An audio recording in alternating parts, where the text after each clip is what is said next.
Nous sommes au ministère norvégien de la Justice et de l'Intérieur. Nous avons demandé un rendez-vous avec le ministre quelques heures plus tôt. Il nous a dit de passer à son bureau.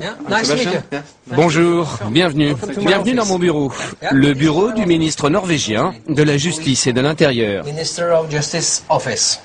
Nommé il y a 2 ans, Knut Storberget n'a presque rien changé à la déco. J'ai juste apporté quelques photos de ma fille et aussi une œuvre d'art contemporain de mon autre fille.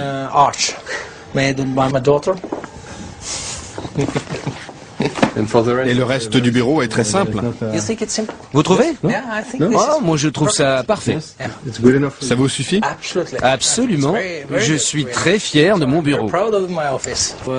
Il est temps d'aller chercher mes enfants à l'école et à la crèche. À 42 ans, Knut est l'un des ministres les plus importants du gouvernement. 20 000 fonctionnaires sous sa responsabilité. Allons-y. Pourtant, il s'en va seul, sans garde du corps. Un petit salut à la gardienne, en attendant sa voiture. Ou plutôt, l'une des voitures du gouvernement. Car le ministre n'a pas de chauffeur attitré. Il partage les véhicules de fonction avec ses 19 collègues des autres ministères. Partir de bonne heure, pour chercher ses enfants, ne dérange personne en Norvège. Hei, Marit! Du, hei! De Kloppen. Skal du være med hjem? Ja, ha det. La crèche et l'école de ses 2 filles sont à quelques pas de sa maison, dans un quartier résidentiel et tranquille d'Oslo. Comme Knut habitait déjà la capitale avant d'être nommé ministre, pas question pour lui d'avoir un appartement de fonction. Avec sa famille, il vit toujours dans cette petite maison mitoyenne. Et le grand plaisir du ministre, quand il rentre chez lui, c'est de préparer le dîner. La Norvège, un vaste royaume peuplé d'à peine 4 600 000 habitants. Monarchie parlementaire où les citoyens tutoient leurs députés et leurs ministres. Un pays riche de son gaz et de son pétrole. Mais la Norvège, c'est aussi une culture de protestants rigoristes. On ne badine pas avec l'argent public.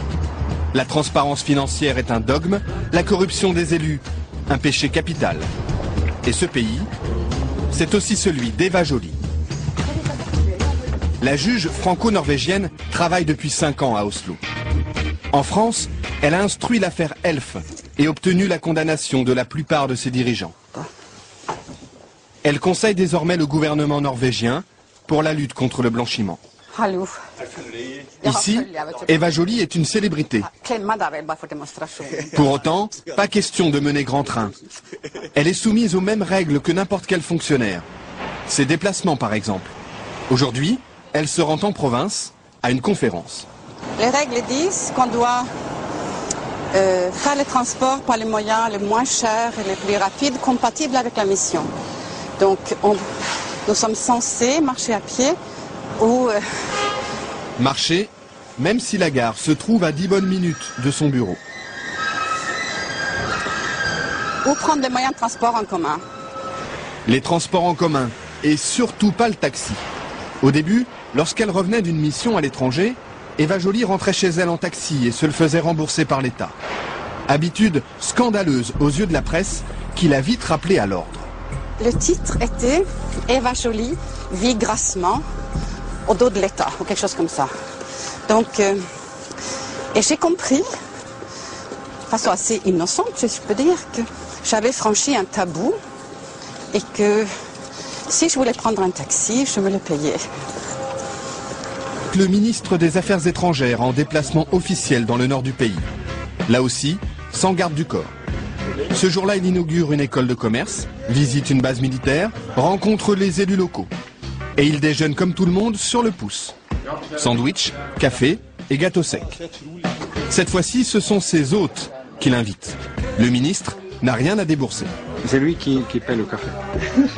Mais d'habitude, il dispose d'un forfait très serré. 50 € pour 2 repas, 120 € la nuit d'hôtel.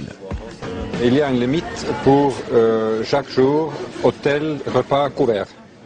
Et si on dépasse cette somme, on doit le payer De votre poche. de son poche. Son assistant garde précieusement les reçus du taxi. Il sait qu'on va les lui réclamer. Pour l'embarquement du vol retour, le ministre fait la queue. Tout traitement de faveur serait mal vu. Il ne faut pas croire que parce qu'on est ministre, on est différent. Ça, c'est très dangereux. Hein. C'est faux et c'est dangereux.